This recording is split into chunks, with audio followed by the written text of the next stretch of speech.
From religion to wrestling, gumbo to grits, politics to poetry, and all things Southern in between, this is Take on the South. Produced by the Institute for Southern Studies and hosted by the College of Arts and Sciences at the University of South Carolina, Take on the South examines the highs and lows of the American South, examines the truths and fictions of the country's most distinctive region, and picks the brains of some of its most accomplished students. To understand the South, you need to take it on, and that's what we'll be doing. Join us as we take on the South.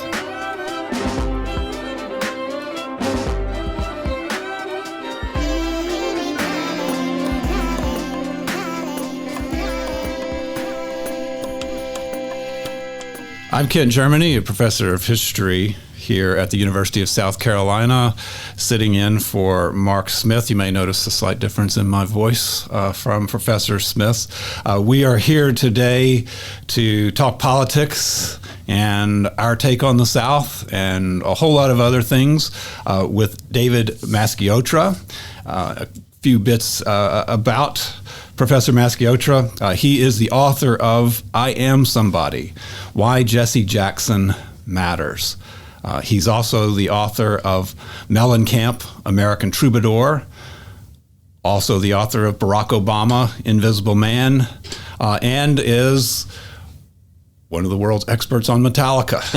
So we have a lot to talk about. In addition, is someone that writes about Bruce Springsteen and Bruce Springsteen's progressive political vision.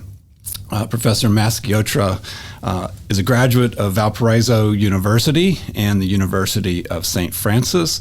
He also teaches literature and political science at the University of St. Francis and Indiana University Northwest.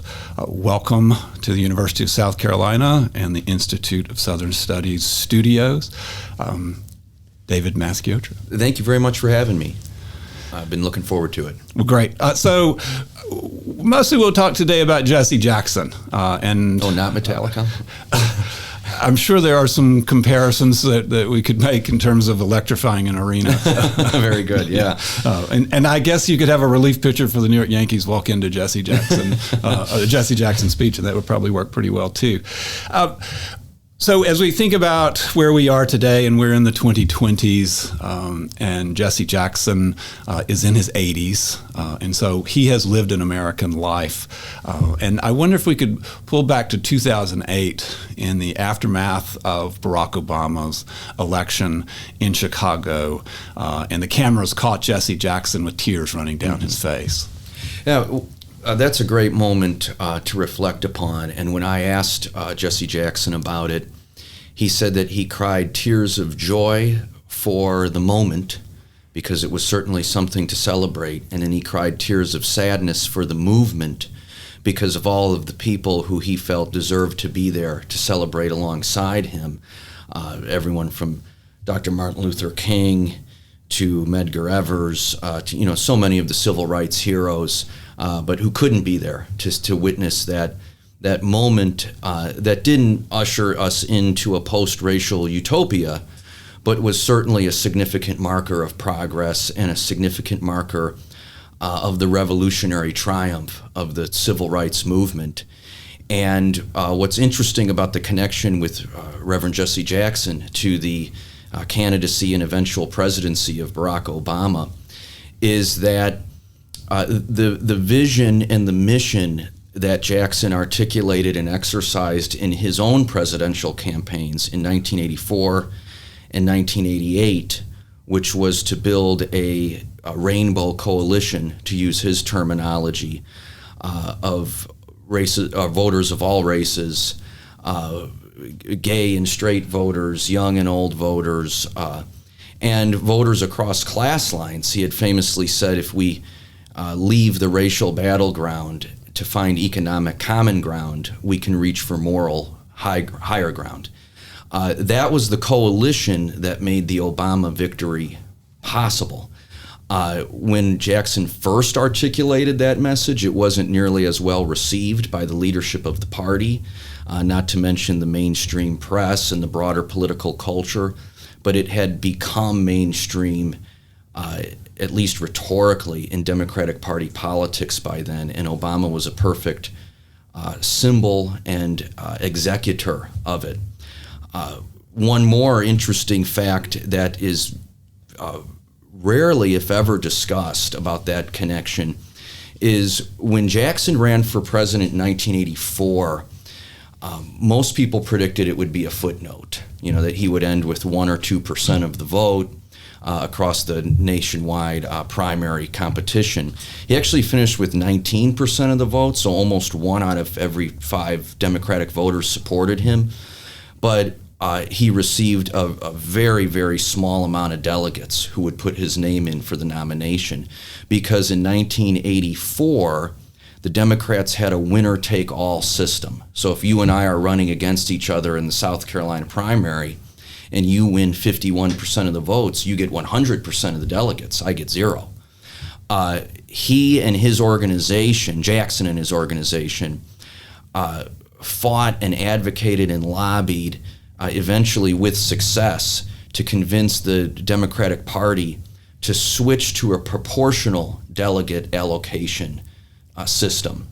The significance of that is when Barack Obama and Hillary Clinton squared off in what was the closest primary in Democratic Party history, Hillary Clinton won most of the large and most populous states like New York and Pennsylvania and California, whereas Barack Obama was able to put his victory together with mostly small states. But because of that proportional delegation allocation, he was still able to get delegates in states like New York and Pennsylvania and California. And it was only for that reason that he became the Democratic Party nominee and the president. So Jackson often says, you plant seeds and trees grow, and you don't know who will enjoy the shade of those trees. And that's true in a pretty powerful way with President Barack Obama. So we think about the relationship that Jesse Jackson had with Barack Obama. There was a hot mic moment in the early campaign. How did their relationship evolve? Well, it really fractured the relationship.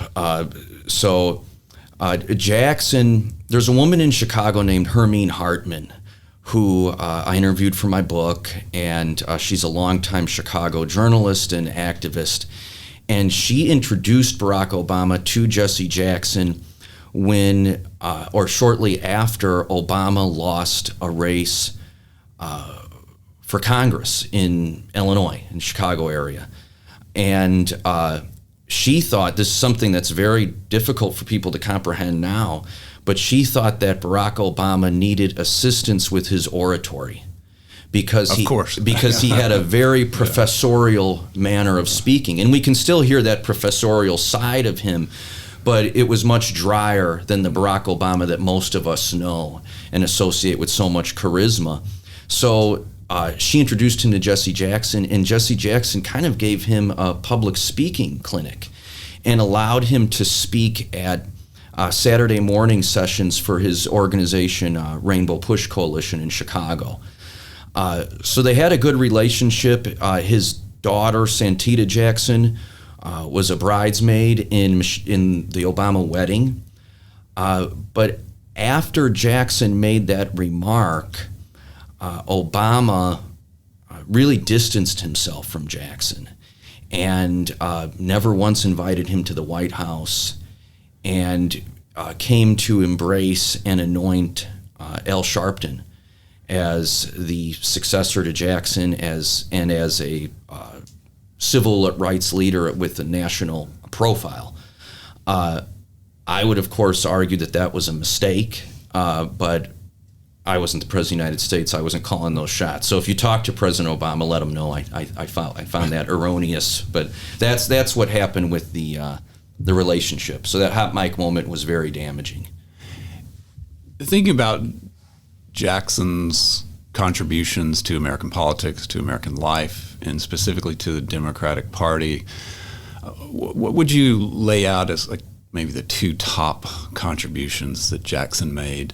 One of them you mentioned is the Obama coalition that's very linked to a coalition that Jesse Jackson had been developing for decades. I know it's impossible to do this in like a quick list, but what might be the two that stick out to you? Well, the first one, I'll expand and elaborate on that coalition. Robert F. Kennedy, when he ran for president, and one can find out in your colleague Patricia Sullivan's book, Justice Rising, sought to coalesce all kinds of different constituencies. And no one had really picked up that mantle until Jackson ran in 84 and 88. And Jackson was the first candidate, for example, to make gay rights a central part of his campaign. He slept nights in hospices alongside people dying of AIDS. And he had openly gay campaign workers, introduce him at events. It was the first time anyone had done that. He won a large share of white farmers in states like Missouri and Iowa. He did bilingual events to Latino audiences, and he appeared on Native American reservations and did events there. He was also, according to Butch Wang, a longtime Chinese American activist in California, he was the first candidate to accept invitations from Chinese immigrant and Chinese American organizations to go there and speak directly to them. So now, one of the buzzwords, and I don't mean that disparagingly, in academia and left of center politics is intersectional. The Jackson campaigns were in some ways the first, and in some ways still the most powerful example of intersectional politics. And now it's impossible to imagine a Democrat winning at a national level without an intersectional rainbow coalition. So that would be one that I would say. Second, Jackson was a very large part of the movement to increase black power and black leadership at the local and municipal level.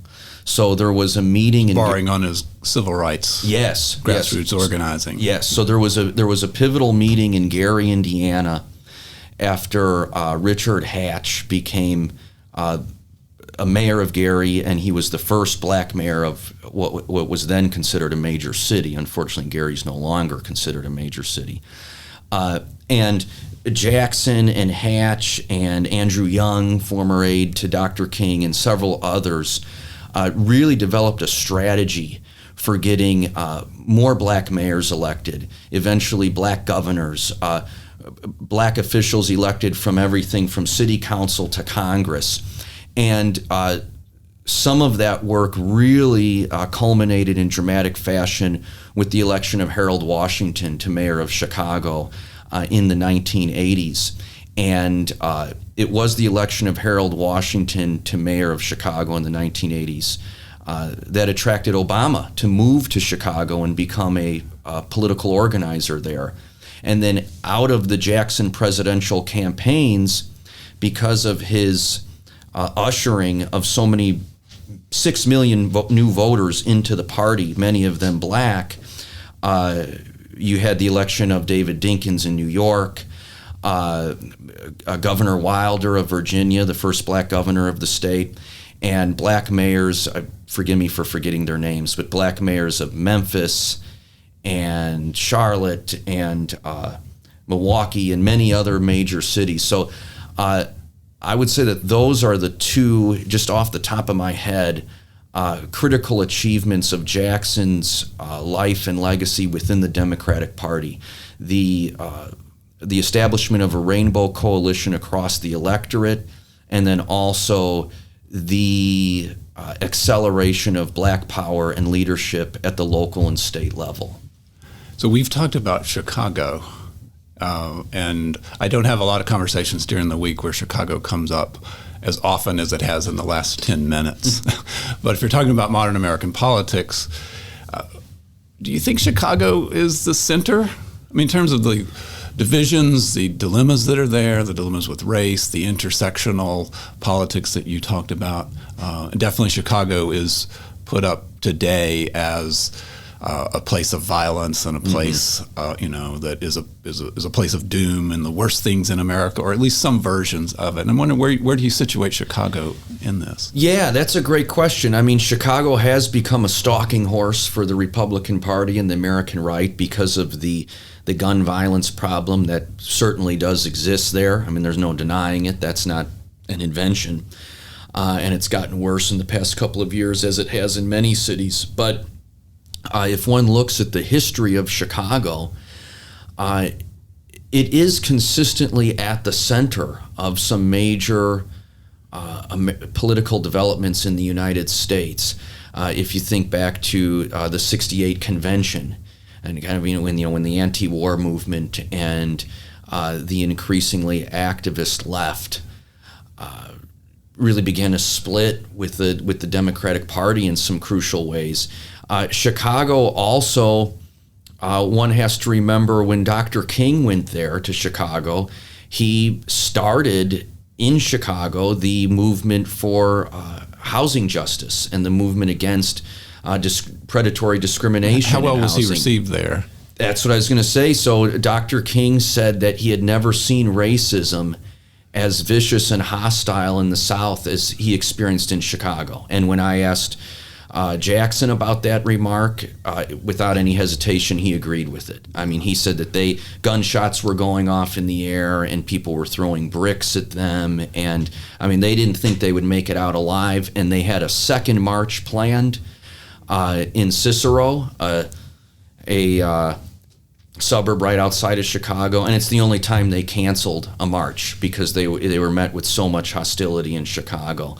And Chicago also can symbolize how much, not to say that the party is perfect, and it's not to say that the party still doesn't need some improvement, but how much the Democratic Party has changed. I mean, Richard Daley, as the mayor of Chicago, infamously gave a shoot-to-kill order against protesters outside the Democratic Convention. He was a real enemy of the civil rights movement, of the economic justice movement, whereas now Chicago has a mayor named Lori Lightfoot. She's a black, openly gay woman, and there are certainly some problems with her mayoral leadership, but she showcases an entirely different set of values and priorities than what one could have seen with Daley. So Chicago can also act as a great symbol of this soft, quiet revolution that occurred in American politics and the Democratic Party due to the successes of the civil rights movement. So Jesse Jackson spent so much of his career building a coalition of people from a broad range of backgrounds and saw himself as a unifier. Why has the Jesse Jackson vision of a rainbow coalition seemingly become such a divisive thing in American life today? Yeah, well, I mean, that came from his years with Dr. King, and on Dr. King's last birthday, he convened a meeting of Jewish activists from New York and white activists from the Appalachian Mountains and Latino activists from the Southwest and Native American activists from various reservations to discuss poverty and ways to combat it. So Jackson attempted to exercise that same method of politics. It's become divisive. I mean, there's certain phrases that we now use, well, not we, but certain people in our discourse, identity politics and woke. It's become divisive, I would argue, because of its triumphs. I mean, there are certain factions of our society, certain factions in our politics, namely the Republican Party, who resent those successes, and they can see the country changing around them, and they can sense accurately that it makes them politically vulnerable. So therefore, there's an attempt to twist it into something that is threatening to the white majority. That if blacks gain and Latinos gain and Asians gain, it's a threat to whites. If secular people gain and LGBTQ people gain, then it's a threat to Christians of more traditional values. If young women make gains, it's a threat to men.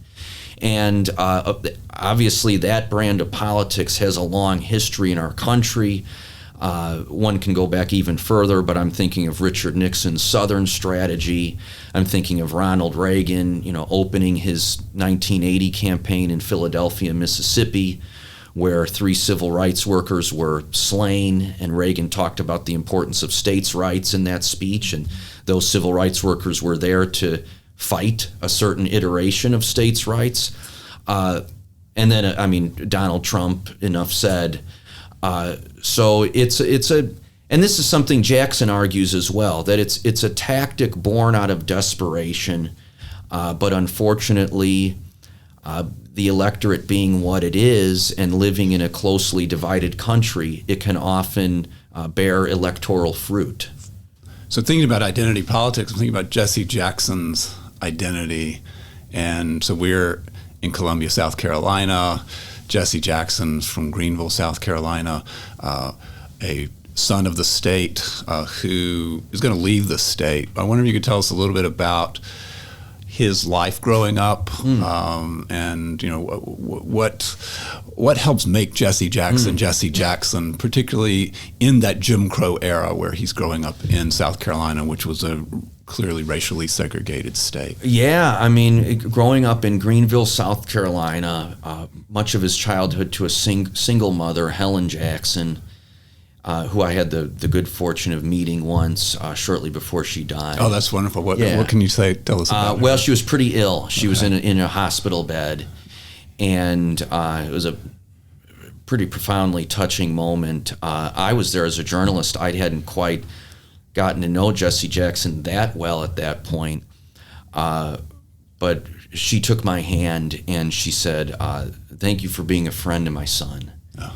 And it was just this, beautiful human moment. And it was a great reminder that, these names that we can see in history books or newspaper headlines, they're not just symbols, they're not just figures, as we use the word, but they're real human beings. And I got to, before I exited the room to give them their privacy, I got to just witness a man and his sick mother and see the love shared between them. But he talked about how he learned much of his sense of what he called Christian social work from her, that she was a beautician by trade, but she would cut and style ladies' hair for free if they had a job interview or they had a big date on a Friday night.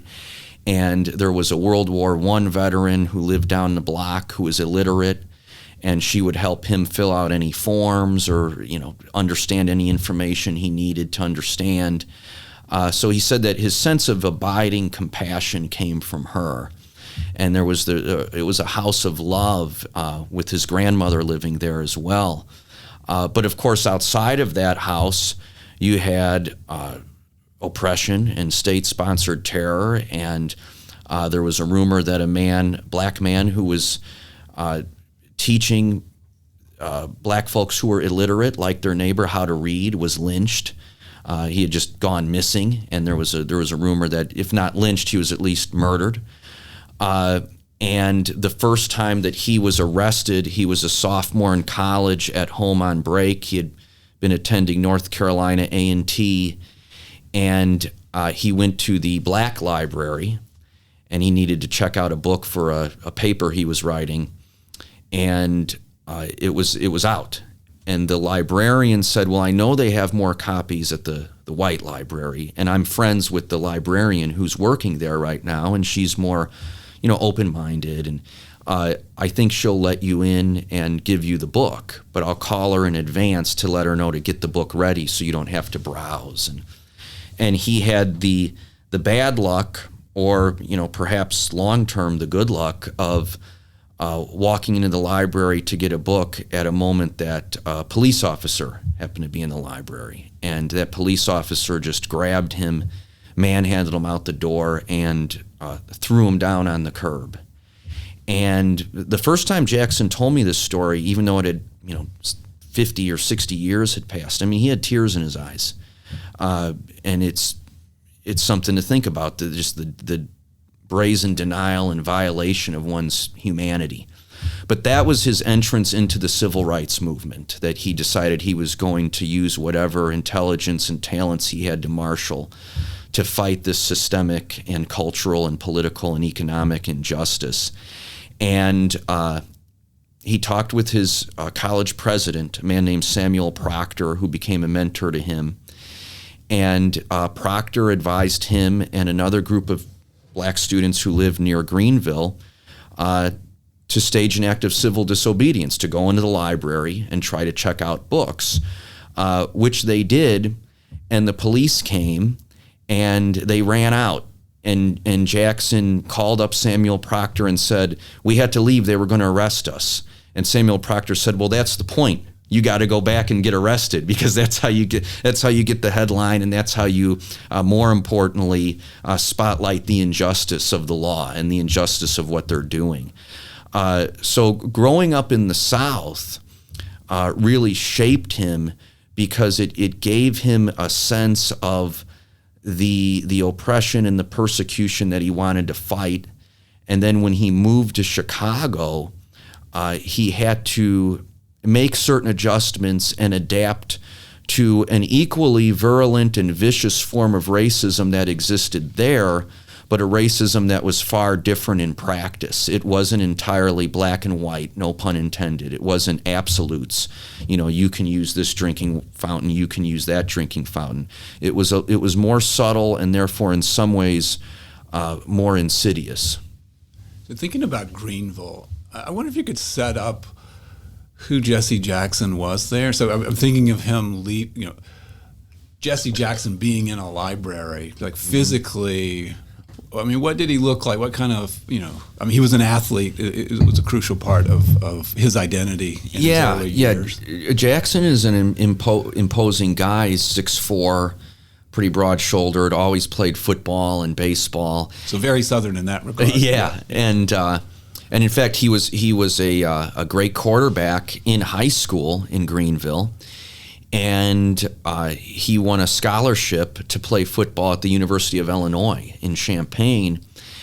But when he got there, the coaching staff almost on day one told him, well, you can't play quarterback here.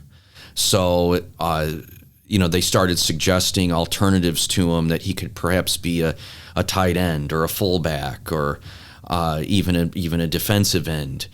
And he was treated poorly, and namely he wasn't able to play the position at which he excelled. And it's, of course, interesting to talk about that now, given that we just watched a Super Bowl that had two black starting quarterbacks, and if they aren't the two best in the league, they're in the top five. So that's another one of those things that perhaps some of the students take for granted, black quarterbacks. But the quarterback was... this is yet another Jesse Jackson legacy. But quarterbacks were seen as a leadership position, and the racism of the United States viewed black people as incapable of acting as leaders. So Jackson transferred to an HBCU, North Carolina A&T, as I said earlier, and he played quarterback there, and he's in the college's Athletic Hall of Fame, and he's also in the North Carolina Athletic Hall of Fame. And he was also a great baseball player. He was offered a minor league contract upon graduating high school or college, and I don't remember which team, but it was one of the Southern farm teams. And he turned that down because he wanted to go into civil rights. But that's what Jackson would have looked like in that library. And on North Carolina's A&T campus, there's an interesting story, and it's an interesting story to reflect upon, because it makes one wonder, are leaders born or made, or is it a combination of both?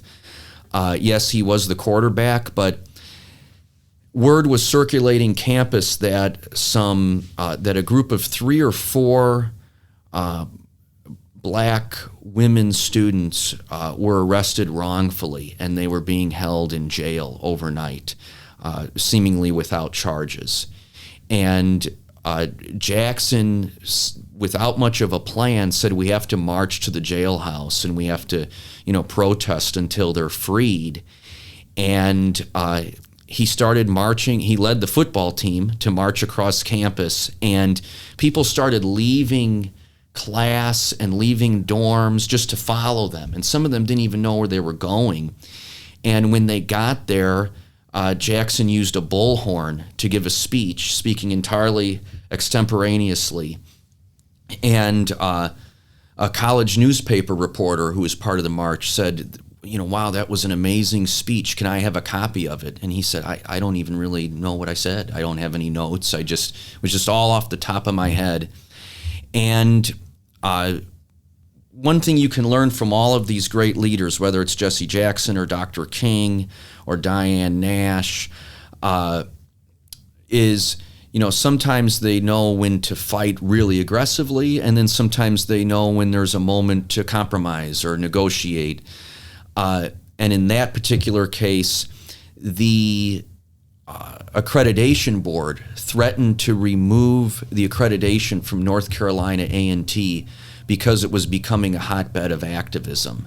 And that was a very frightening threat. Our degrees won't mean anything. So there was this meeting at a black church near campus, and the activist pretty much allowed Jackson to decide what they were going to do. Are we going to surrender in order to protect our accreditation, or are we going to risk it all and continue to fight? And Jackson's always had a penchant for rhyming, and he closed his fiery remarks in that church with the words, demonstration without hesitation. And they marched back to the jailhouse to continue protesting, and it was a bluff on the accreditation board's part. They didn't remove the accreditation from the university. But that was another one of those crucial first moments in his lifelong commitment to activism and advocacy. So why does he become a Democrat if all these Democrats are giving him such grief and trying to remove control over universities that he's going to? Jackson once said that he used the word perhaps. He said, perhaps we would have been better off if during the Great Depression we had started, and he was using we rhetorically, editorially, but he said if we had started a labor party and could really advocate for labor and the working class outside of the Democratic Party. But for better and for worse, we live in a duopoly, and that often leaves us with a binary choice. So because of the civil rights leadership because of the New Deal, which even though it excluded blacks from many of its programs, brought a lot of black voters into the party, and because of the leadership of the Kennedy brothers and Lyndon Johnson, the Democratic Party became the party aligned with, at that time, civil rights. Maybe not to the extent that they had hoped, and certainly not every Democrat, maybe not even the majority of Democrats, but it appeared to present an opportunity. And once, when providing a political analysis, Jackson said that sometimes the most important factor isn't the ship on the water, but it's the movement of the ocean. So if one within the Democratic Party and agitating outside of the Democratic Party can create enough movement to allow that ship to drift in a more favorable direction, then one should certainly do it. So that was their philosophy at the time. So as we move here toward the end of our podcast, I wonder if you could talk a little bit about Jesse Jackson today, and then I would like to end with us talking about his relationship with Martin Luther King Jr., okay, particularly on the last days of King's life. But if you can tell us a little bit about, so you have interviewed Reverend Jackson fairly recently. Yes. Yeah, just a couple of months ago, I conducted an interview with him, and and a transcript of it is available on the Washington Monthly's website.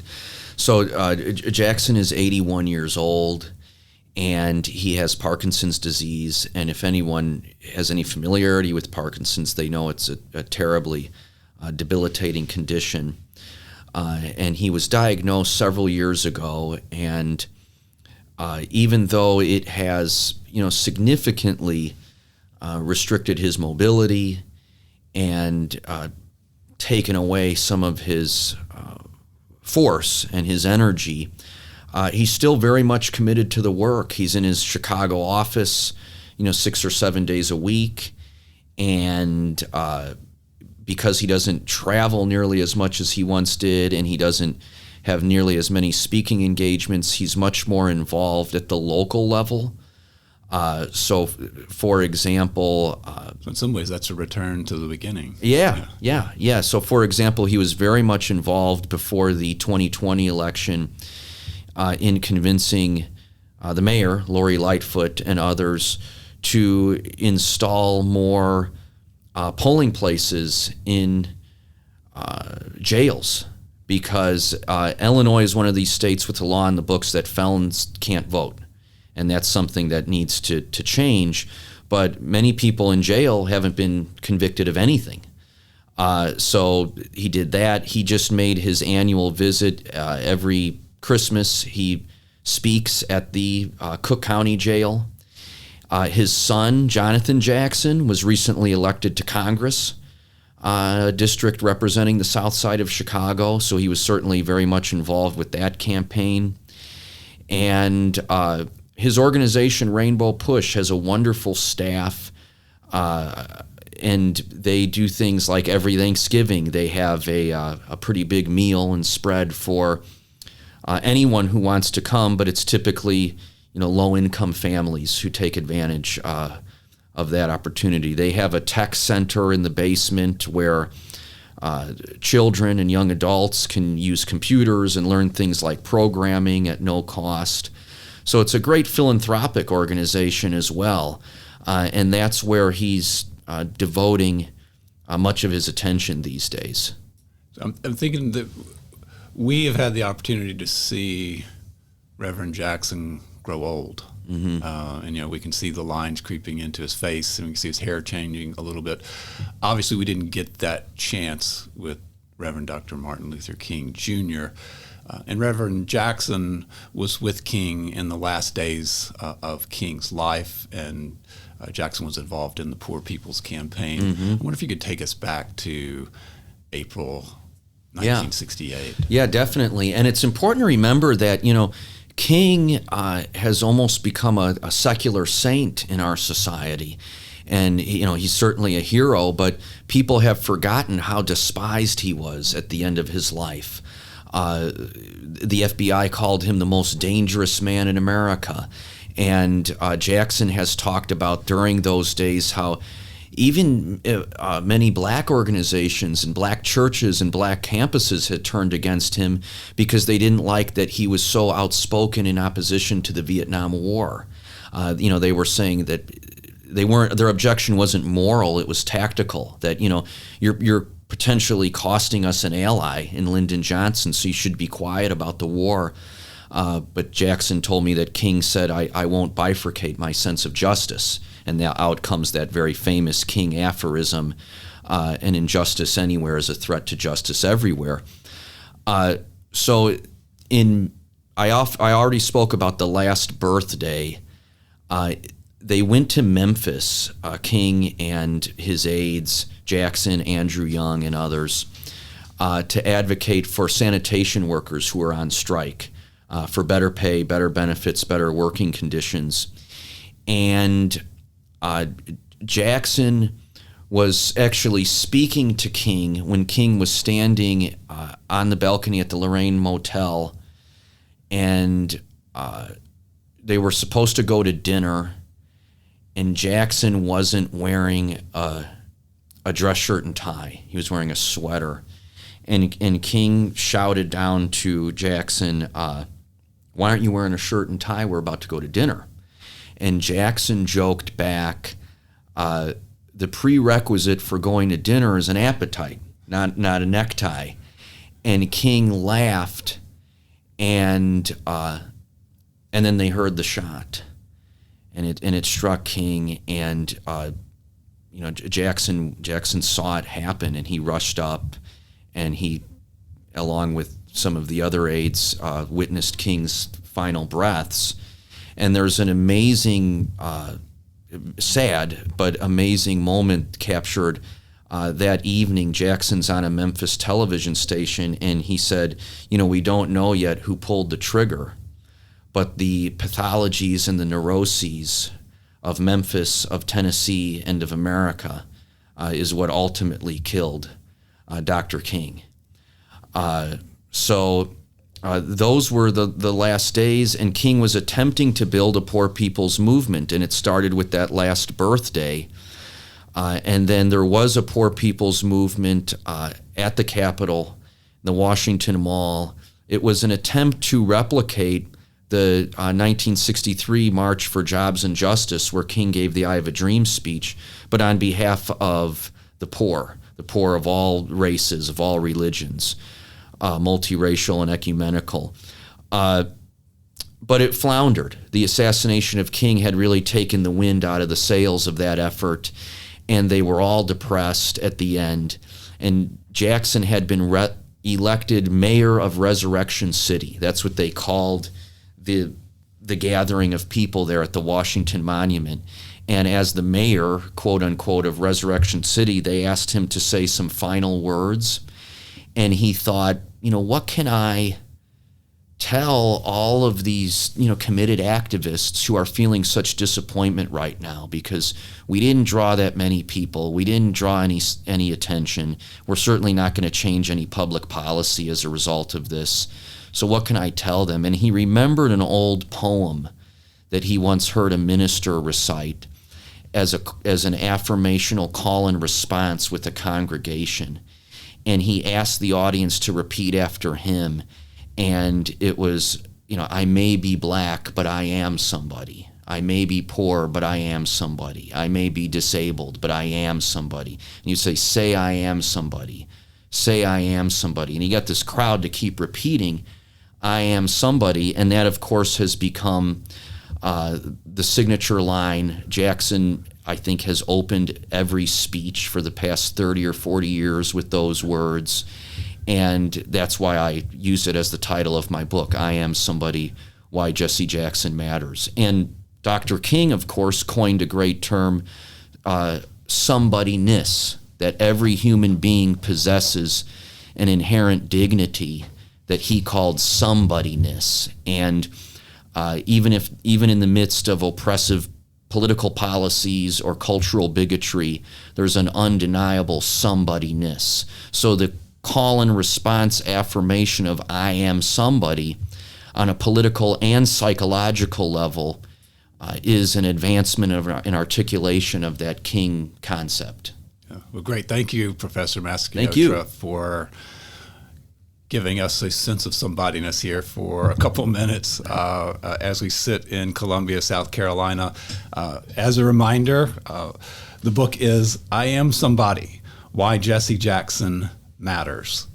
And I am Kent Germany of the Department of History, and this is the Institute for Southern Studies.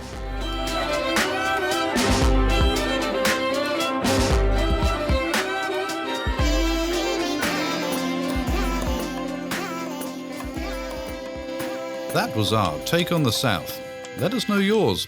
Find us on Facebook, Twitter, and Instagram at U of SC South.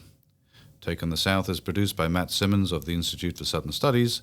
Special thanks to Professor Dave Garner of the University of South Carolina School of Music for composing our music. Tune in next time for another Take on the South.